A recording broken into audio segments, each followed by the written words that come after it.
I hope you can hear me. The microphone doesn't amplify at the back. Apparently, it's just for recording, so I'll try and speak up. But my voice is a little bit rough from maybe sampling some of the Belgian beers last night. So my name's Andrew Short. I'm here from CERN to speak about our implementation of Alfresco. I might refer to it as e-files. Internally, our implementation is called e-files, but it's Alfresco, but with our customizations on top of this. So just a quick overview. I'll give a quick talk a little bit about CERN. Just a quick out of interest, who's heard of CERN before? Okay, so the people I work with know about CERN. This is good to know. So I'll just give a quick overview of CERN. A little bit of an introduction of our records office. They're the kind of key users of Alfresco in our organization. I'll show you a bit the user interface, how we achieved our implementation, some of the customizations that we've done, and what we hope to achieve in the coming next steps, the next year or so. So I don't know if this helps explain what CERN is any more than it was already. So basically CERN is a big particle physics research laboratory.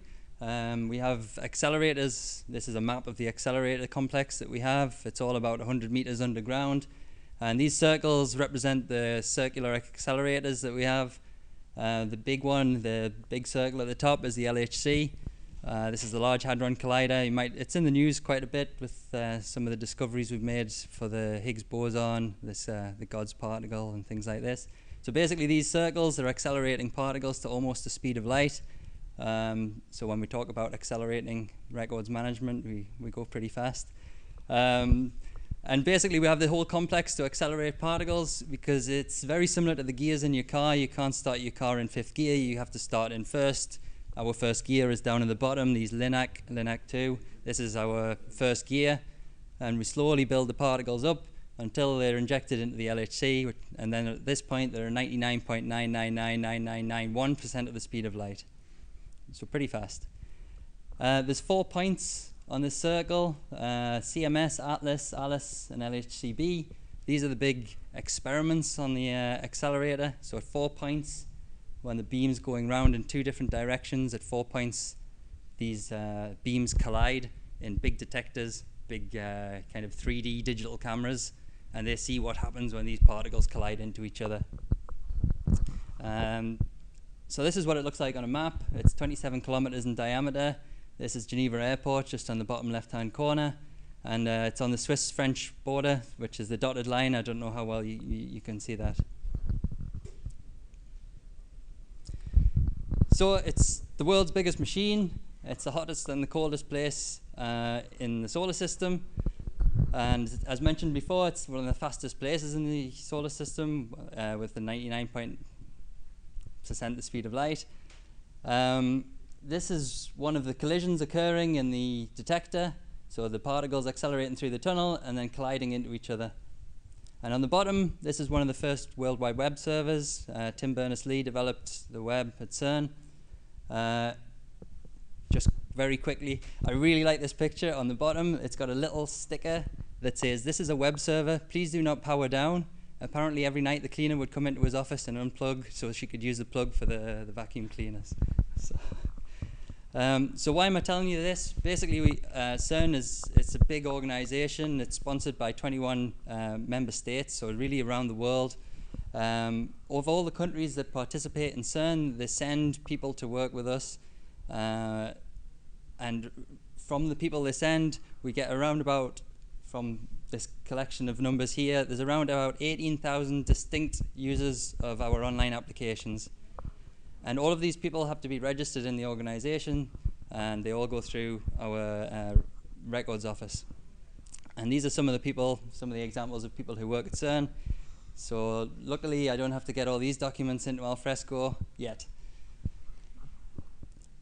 So I'll give you a quick overview of our records office, just a quick what it was, what it is, and where we're going. So this is the records office at CERN in the 60s and 70s. I think some of the outfits are coming back into fashion now, but not a lot had changed until quite recently. We were a paper-based organization. Originally, it's a single file per person, a single card per member of staff who is working at CERN. And then slowly these grow, you need more information, you collect more information about the people till we're starting to talk about big files and big folders for a single person. So really the data that we're collecting is growing. This is at just last year, so I think the only change really is the machines. The Cardex machines are automated. Nothing else has really changed. So just last year, the Records Office started scanning all of the personnel files that we have. So this is of all 3,000 active members of personnel in the organization that were being scanned. As a short-term gap, they were storing these documents using a naming convention, so and stored on a temporary network drive until we had the time to develop Alfresco and get our installation up and running. So we had this naming convention with a doc ID, the person's initials, a double validation with the initials of the person's ID, and some other metadata. In our case, we used the effective dates.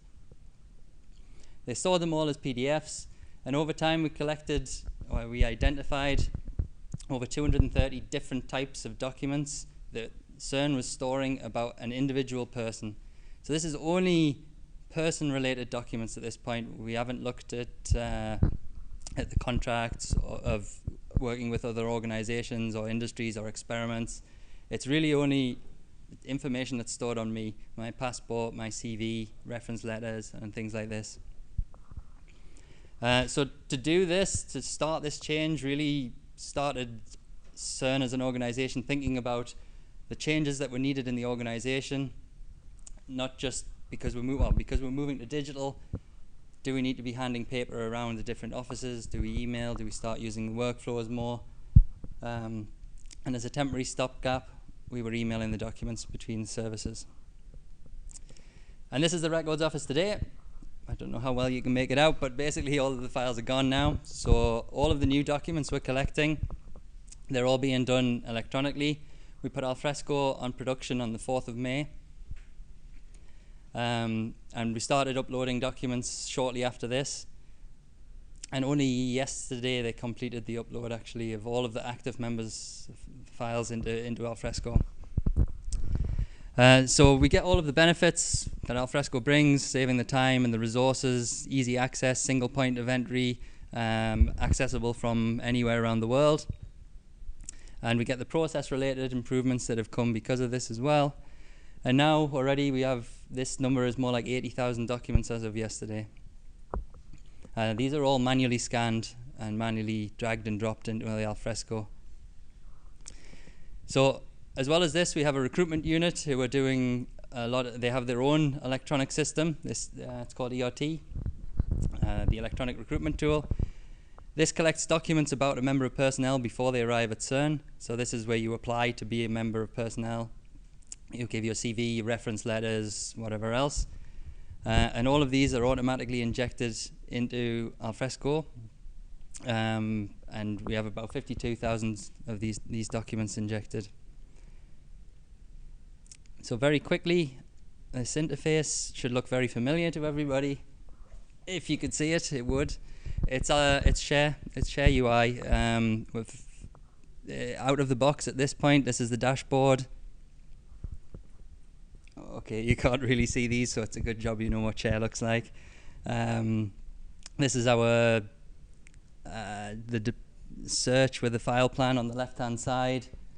It's very. I hope the rest of the slides are more clear than this. Again, the file plan. And it's just to show that we've really used the ShareUI for now. All of these are screenshots of Share. We've customized the metadata down the side. We've customized the file plan. But and some of the options on the top. But apart from this, it should look very familiar. So we stuck with the ShareUI because it's something you can put on production out of the box almost straight away with very little customizations. It gives us all of the out-of-the-box functionality for the search and the uploads that we need. At the moment, we're only working with some of the services in the organization. It's not released to every member of personnel, so it's easy to train a small selection of people, a small group of people.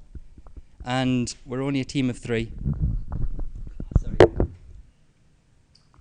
So there's only 3 of us who are working on this implementation of Alfresco.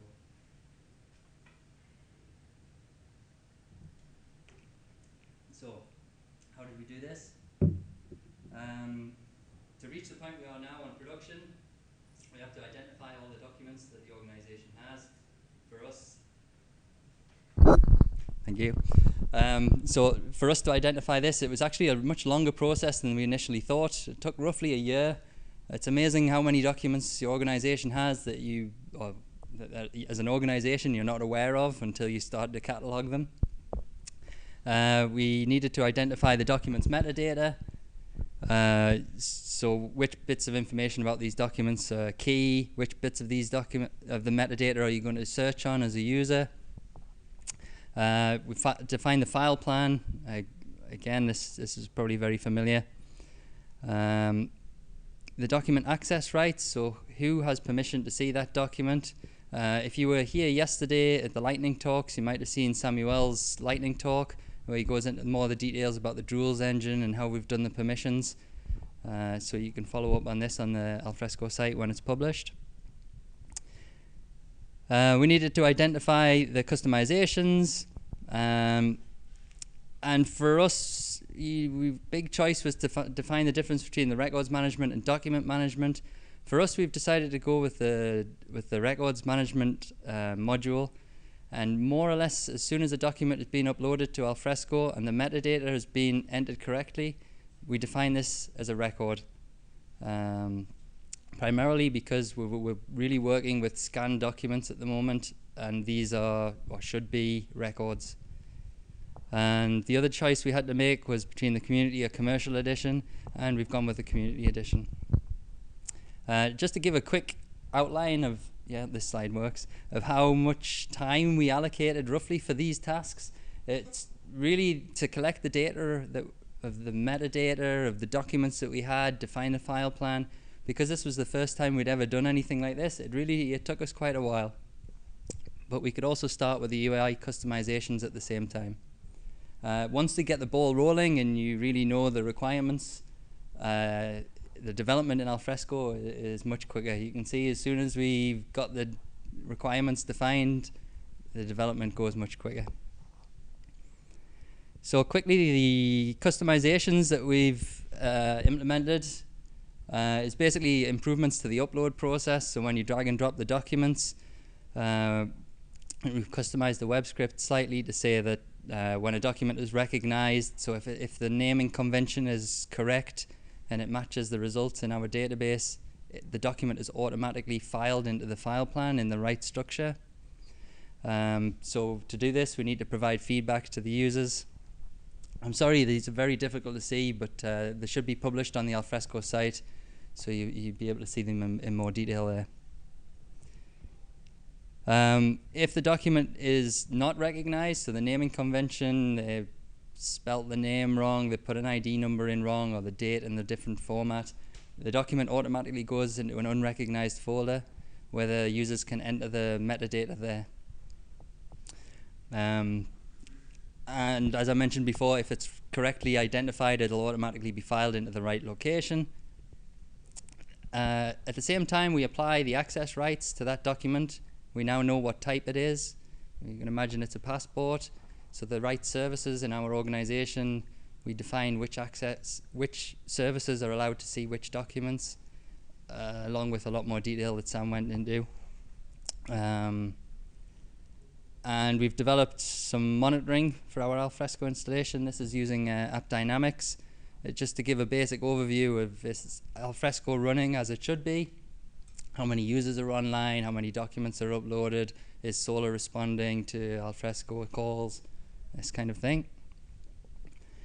And because we're with the community edition, we've done some extra admin screens.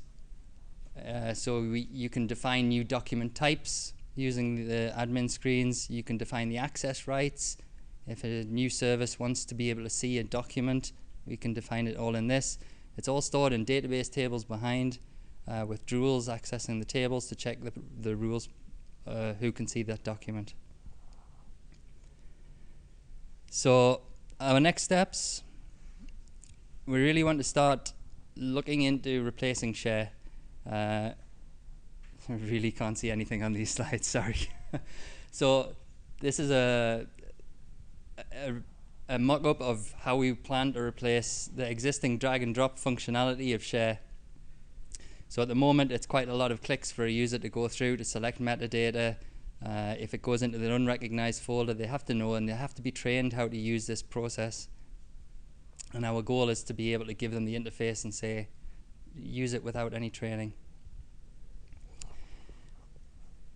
So Alfresco or e-files is not the only kind of document management system we have in the organization. This rather 80s looking logo on the top is called EDH. It's our electronic document handling system. And we have around just under 7 million documents in EDH. And we want to bring these into e-files, into Alfresco. And we have another very 80s application where all the members of staff get their pay slips. So we want to bring the pay slips into Alfresco. But to do this, we need the customizations on the user interface. And we need to be able to manage a peak load every month when everybody wants to see how much money they've been paid. Something that seems to come up on all the Alfresco conferences is case management. Again, very interesting for us to be able to group together batches of documents for different departments, different sections, or teams of people to work on together. And so we don't just keep doing what we've been doing and collecting documents all the time. We want to work on the disposition schedule, so we really want to start defining rules of when we throw away these documents. We have 70 years worth of paper files in the basements of CERN, and this is the situation we're in at the moment. So kind of hand in hand with further integration is my files, so being able to see your own files that the organization stores on you, the possibility to upload new documents yourself rather than having a service do it for you. This opens up a lot of possibilities for us. And finally, workflows. The EDH, the document handling system that we have, already uses the activity workflow engine. So we have a lot of knowledge about workflows. We have a lot of existing workflows. And we'd like to start investigating how we could use these with Alfresco to start creating the actual content as a form in Alfresco rather than relying on external applications to collect the content in the first place. So it really would be a one-place entry for all of the organization. And that's it for me. Thank you.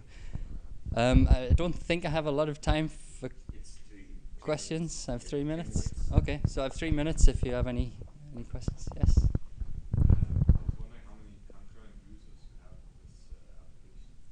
this application. So at the moment, we're very kind of organized to services in the organization. So although we know applications like EDH have around 18,000 users, at the moment for e-files, it's about 10 users.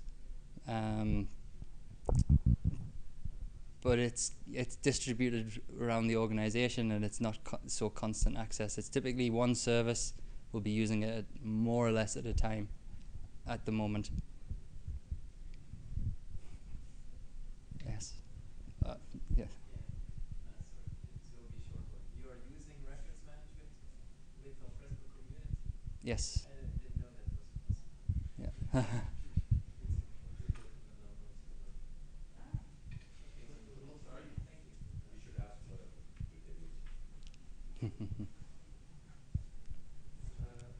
question was, what do you do with the old, or when the scan the cards are needed? Do you stick in them, or you want to throw them away?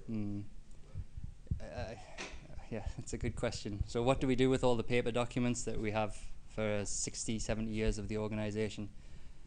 We haven't scanned them all, so we still have a basement full of paper files. We've scanned the active members of personnel at the moment, so the current personnel list is scanned. Currently, those files have also been added to the archives, the paper archives, so they're also in the basement. But the idea is that we don't collect more. So now we don't collect any more paper documents. So all of the old stuff is in the basement. It's kind of waiting on something like the disposition schedules to be decided on. When do we throw away these documents? How long are we allowed to keep them? How long should we keep them? And how long do we need them for? And once we know this, we can go through the archives and we can start to throw things away. But it's a long process, and legal service have a lot to say about it as well. Yes. Just following on from that question, do you therefore need to link the electronic record with an identifier, physical identifier, so you can find it downstairs in the basement when it's time to throw it out? We haven't, no. At the moment, all the files are stored on person ID, so every member of personnel have an ID number anyway. So there's still the potential there to identify, okay, this person is scanned and he's in the basement, let's throw it away. But yeah, everybody at CERN has a reference number. Are there any plans to manage your core know-how documents as well in Alfresco? Because this is now the administrative support process, but I guess you have very interesting know-how that is documented every day. Yes, it's potentially one of the next projects that we'll be looking at. We have a knowledge kind of transfer department or section in the organization, and they store electronic documents on exactly this kind of thing. They're stored in the AIS media application with the payslips at the moment, so it's a very odd place to group things together. But at the time there was nowhere better. So we want to pull those out, we want to put them in Alfresco as well. What we've focused on now is very person-orientated documents. We thought it was a good place to start with, and even then we've identified there's 230 types of person-related documents. So this will explode when we start looking at more services. Yes, I don't know how much longer I have, but Maybe we can have 2 questions. Yeah. Short one, do you use these basic Alfresco functions as well, or just record management? we use a bit of both. We use some of the document management functionality right at the start during the upload process. We need to collect the metadata, and at this point it's still a document. And as soon as we've collected everything that we need, then we file it as a record. But we've also kind of implemented some of the record management functionality in the document management side. So the other way.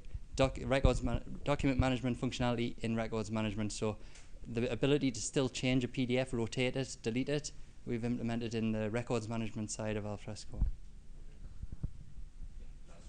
Just a quick one. I was wondering if you had any insights as a result of doing this process with regard to learning more about making these operations more efficient, or learning more about your employees. Not there yet, I think. Now that it's all electronic and it's in one place, I think this is maybe one of the next steps we can go as well, to start analyzing what we have and why we need it. Yes. Okay. Thank you.